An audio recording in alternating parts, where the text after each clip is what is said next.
Blackmagic and Sigma.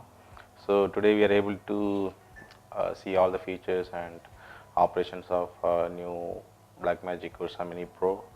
I got a good hands-on experience with how to shoot on 4K, 2K, and various frame rates and tonal ranges, dynamic range.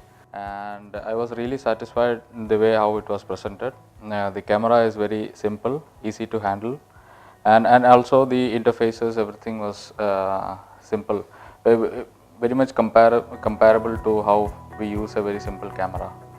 Friends, what I found is that it can shoot raw, and which gives us a very ample amount of space for editing in the post-processing. And the new thing today we experienced is the Sigma lenses, like seven set prime lenses, and we tried that. We checked using sunlight and ambient light checkups, and results are really good.